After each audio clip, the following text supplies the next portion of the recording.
अपने health workers, चिकित्सा विशेषज्ञ, कोरोना वॉरियर्स, अपने प्रशासनिक टीम, जनप्रतिनिधियों, इन सब के सहयोग से फर्स्ट वेव में उत्तर प्रदेश ने बेहतरीन प्रबंधन करके देश के सामने भी और दुनिया के सामने भी एक उदाहरण प्रस्तुत किया था। सेकेंड वेव ने अचानक पूरे देश और प्रदेश के सामने भी एक चुनौती प्रस्तुत की। वर्तमान में हम इस सेकेंड वेव को फेस कर रहे हैं। स्थिति वर्तमान में नियंत्रण में है। पिछले 10 दिनों के अंदर उत्तर प्रदेश के अंदर कोरोना के एक्टिव केस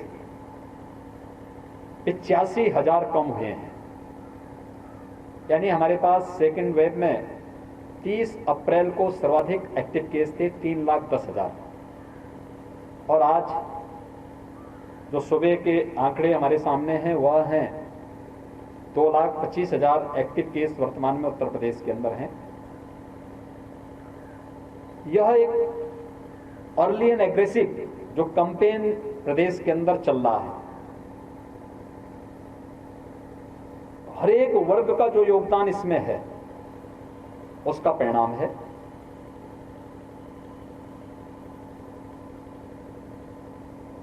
फर्स्ट वेव में हम लोगों ने देखा था कि प्रदेश के अंदर जो अधिकतम केस आए थे वह एक्टिव केस कुल प्रदेश के अंदर 67,000 तक पहुंचे थे, और एक दिन में जो सर्वाधिक केस आए थे वह आए थे 7,700।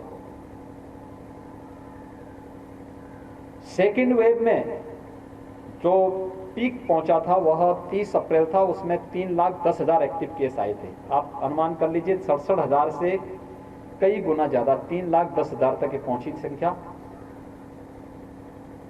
और एक दिन में जो सर्वाधिक केस आए थे वह आए थे 24 अप्रैल को, यह संख्या थी 38,055 की।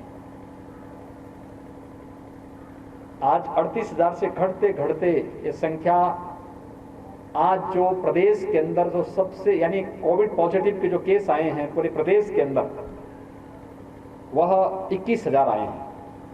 यानी 38,000 से घटते घटते हम 21,000 पर पहुंचे हैं। मैं आज अयोध्या मंडल की भी समीक्षा बैठक के लिए यहाँ पर आया था, जिसमें अयोध्या जनपद के हमारे जनप्रतिनिधि और यहाँ की प्रशासनिक और स्वास्थ्य विभाग के अधिकारी, पुलिस के अधिकारी यहाँ पर थे। बाकी अन्य जनपदों से वर्चुअली मैं जुड़ा था। शासन ने जो एक रणनीति बनाई है उस रणनीति के तहत हर एक जनपद अपने स्तर पर प्रयास कर रहा है, जनप्रतिनिधिगण अपने स्तर पर सहयोग कर रहे हैं। जो विशेषज्ञों ने एक आशंका व्यक्त की थी कि 5 से 10 मई के बीच में उत्तर प्रदेश के अंदर 1 लाख कोरोना पॉजिटिव प्रतिदिन आएंगे, प्रदेश के इस कोविड प्रबंधन ने उन सभी आशंकाओं को निर्मूल साबित किया है। दूसरा, प्रदेश वर्तमान में पूरे एग्रेसिव कैंपेन के साथ इस कार्यक्रम को आगे बढ़ा रही है। प्रथम वेव में हम लोगों को ऑक्सीजन की आवश्यकता नहीं पड़ी थी। हर एक जनपद में कहीं एयर सेपरेटर यूनिट थे, कहीं पर लोग एलएमओ से स्वयं ही मेडिकल कॉलेज या हॉस्पिटल के अपने एग्रीमेंट थे, वे स्वयं ही उनकी ऑक्सीजन आती थी। सरकार को, केंद्र और प्रदेश सरकारों को इसमें किसी भी प्रकार के सहयोग की आवश्यकता उन्हें नहीं महसूस होती थी। प्रदेश की अपनी जो खपत थी वो लगभग 300 मीट्रिक टन के आसपास थी, उसके अंतर्गत लोगों का काम चल देता था। लेकिन सेकेंड वेव ने हमारे सामने एक नई चुनौती प्रस्तुत की। ऑक्सीजन की अचानक डिमांड बढ़ गई। अयोध्या भी हम लोगों को ऑक्सीजन भेजना पड़ रहा है, अयोध्या से आसपास के जनपदों को जा रहा है। यह स्थिति जो चुनौती हमारे सामने थी, इसके लिए हम आभारी हैं भारत सरकार के, आदरणीय प्रधानमंत्री जी के, जिन्होंने स्पेशल ट्रेन इसके लिए उपलब्ध कराई, ऑक्सीजन एक्सप्रेस चलवाई, एयरफोर्स के बड़े बड़े जहाजों के माध्यम से टैंकर भेजे गए। कल हम लोगों ने 1000 मीट्रिक टन से अधिक की ऑक्सीजन की आपूर्ति प्रदेश के अंदर करवाई है।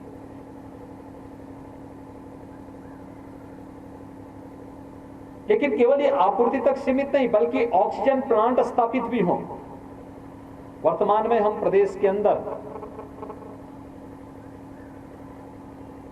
300 ऑक्सीजन प्लांट स्थापित करने की कार्रवाई को आगे बढ़ा रहे हैं।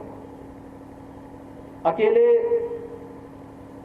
इस मंडल में 18 ऑक्सीजन प्लांट लगाने की कार्रवाई चल रही है, जिनमें से 6 लग चुके हैं।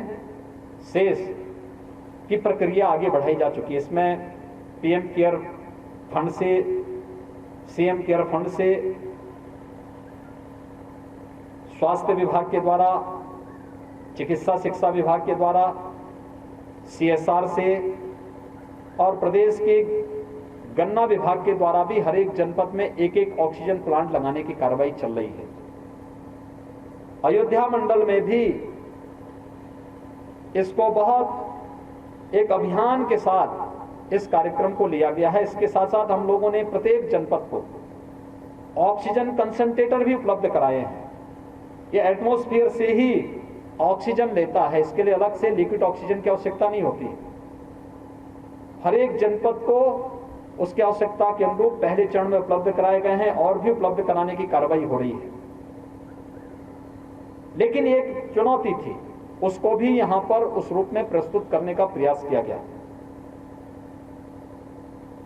इस पूरे अभियान के साथ कोविड के पहले चरण में ही प्रधानमंत्री जी ने कुछ मंत्र दिए थे कि कोविड पर प्रभावी नियंत्रण करने के लिए ट्रेस, टेस्ट एंड ट्रीट के इस अभियान को हमें अपनाना पड़ेगा।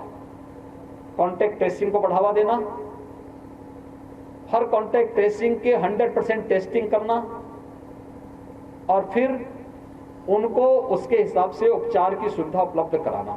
बहुत सारे लोग हैं जो होम आइसोलेशन में, जिन्हें उपचार उपलब्ध कराया जा रहा है, उनका होम आइसोलेशन में मेडिकल किट उन्हें समय पर उपलब्ध हो जाए। जिन्हें ऑक्सीजन की आवश्यकता पड़ती है उन्हें आइसोलेशन के ऑक्सीजन युक्त बेड्स उपलब्ध करवाना। जिनको L2 और L3 फैसिलिटी के बेड्स चाहिए उनको वहां पर उपलब्ध कराना। इसके लिए प्रदेश सरकार ने 108 की एम्बुलेंस की 75% को एम्बुलेंसेस केवल इसी कार्य के लिए डेडिकेट की हैं कि इतनी एम्बुलेंस हम लोग केवल कोविड के पेशेंट को रिस्पांस टाइम कम करने के लिए हमने 75% एम्बुलेंस इसके साथ जोड़ी हुई हैं। अब तक लगभग 1500 से ज्यादा एम्बुलेंस हमारी केवल कोविड कार्य के साथ प्रदेश के अंदर जोड़ी हैं। प्राइवेट एम्बुलेंस अलग है और जो सीएसआर से विभिन्न जनपदों को एम्बुलेंस उपलब्ध कराई गई थी वो अलग हैं। 350 ELS advance life support ambulance भी इसके साथ जोड़ी गई हैं। तो लगभग 2000 के आसपास एम्बुलेंसेस पूरे प्रदेश के अंदर कोविड कार्य के साथ जोड़ी गई हैं, जिससे रिस्पांस टाइम को कम किया जा सके।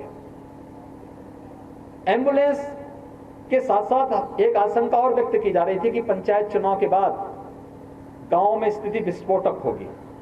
हमारा पंचायत चुनाव 29 मई को संपन्न हुआ। 2 और 3 मई को मतगणना के कार्यक्रम संपन्न होने के बाद हम लोगों ने 5 मई से एक अभियान प्रारंभ किया है। निगरानी समितियों को गांव-गांव में भेजना, उनके द्वारा जो चिन्हित और यानी लक्षण युक्त और संदिग्ध जो भी ऐसे मामले दिखे जाएंगे उन सबको एंटीजन टेस्ट आरआरटी के द्वारा कराना। आरआरटी की संख्या बढ़ाई गई है। एक अभियान के रूप में इसे लेने का प्रयास किया गया है और उस अभियान के बहुत अच्छे परिणाम भी सामने आते हुए दिखाई दे रहे हैं। यह अभियान 1 सप्ताह तक चलेगा और इस 1 सप्ताह के कार्यक्रम में हम लोग प्रदेश के सभी 97,000 राजस्व गांवों को इसके साथ जोड़ रहे हैं।